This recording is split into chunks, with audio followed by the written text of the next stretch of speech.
السلام علیکم، welcome to done stories channel. کہانی شروع کرنے سے پہلے ہمارے چینل کو سبسکرائب کریں اور بیل بٹن دبا کر تمام ویڈیو نوٹیفیکیشنز آن کر لیں۔ آئے سنتے ہیں ایک ایسی کہانی جس میں گاؤں کے مکھیا نے اپنی نفسانی خواہش پوری نہ کرنے پر اسے مروا دیا۔ مرنے کے بعد بھی اس بدکار نے اس کی روح کا پیچھا نہ چھوڑا۔ بدروحوں کا مسکن۔ لوگوں کے ہجوم میں اچانک چیخوں کی آوازیں بلند ہوئیں۔ کیتھرین، جس کے پاؤں اور گلے میں زنجیریں تھیں، دو سپاہی اسے کشاں کشاں کھینچتے چلے آ رہے تھے۔ وہ اسے گاہے گاہے چابکوں سے مار رہے تھے اور درد کی شدت سے کیتھرین کی چیخیں بلند ہو رہی تھی۔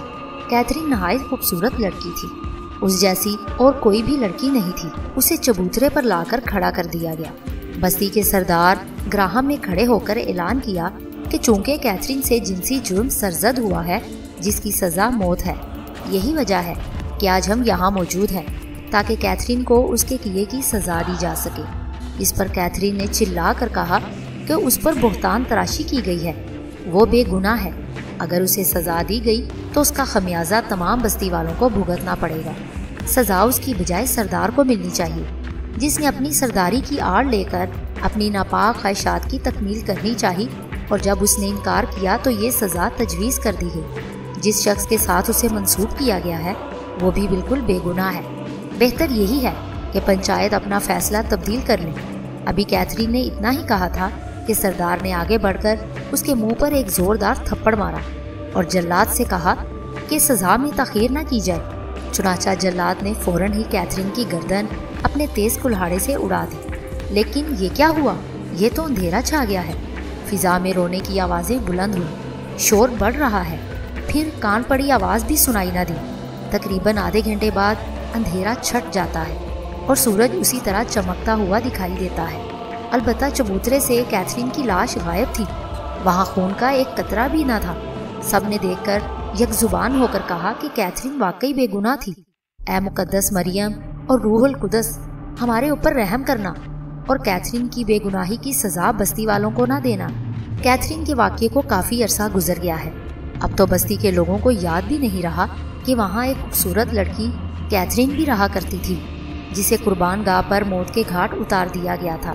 نئے سردار اور پنچایت نے قربان گاہ کو ختم کر کے وہاں گرجا تعمیر کر لیا۔ آج بستی کے سب لوگ اس میں جمع تھے۔ فادر نے ابھی واز شروع ہی کیا تھا کہ ہال کی آخری رو میں بیٹھی ہوئی ایک خاتون کی دل خراش چیخ ابھری اور اس کے ساتھ ہی اس نے مدد کے لیے پکارا۔ چیخ سے پورے ہال میں خوف و ہراس پھیل گیا اور ہر شخص گھبرایا ہوا نظر آنے لگا۔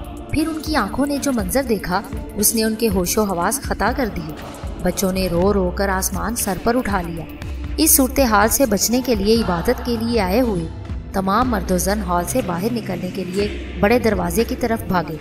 ہر شخص کی یہ خواہش تھی کہ وہ پہلے باہر نکلے تاکہ ہال کے اندر کے ماحول سے بچ سکے۔ اس دھکم پیل کے دوران فادر ڈائس سے گر کر لوگوں کے پاؤں تلے آ کر زخمی ہو گئے۔ اسی دوران ہال میں اب شیطانی کہکہے گونجنے لگے، جن کی وجہ سے ماحول اور بھی وحشت ناک ہو گیا۔ وہ جگہ جہاں تھوڑی دیر پہلے لوگ خوشی خوشی عبادت کے لیے جمع تھے، آنن فانن ویران ہو گئی۔ جب فادر کو ہوش آیا تو انہیں ایسا محسوس ہوا جیسے وہ کسی ویرانے میں بیٹھے ہوں۔ وہ کافی دیر تک سوچتے رہے کہ کیا ہوا تھا۔ جب ان کے حواس بحال ہوئے تو وہ اس نشست کی طرف بڑھے جہاں سے واز شروع ہوتے ہی چیخ ابھری تھی۔ ہال میں نشستوں کے درمیان کسی کا جوتا رہ گیا تھا، کسی کی ٹوپی گر گئی تھی تو کوئی اپنے دستانے بھول گیا تھا۔ اچانک فادر کا پاؤں کسی نرم چیز پر پڑا، وہ ٹھوکر لگتے ہی گر پڑے۔ او یہ کیا؟ یہ تو کسی بچے کی لاش ہے جو لوگوں کے پاؤں تلے آ کر روندا گیا تھا۔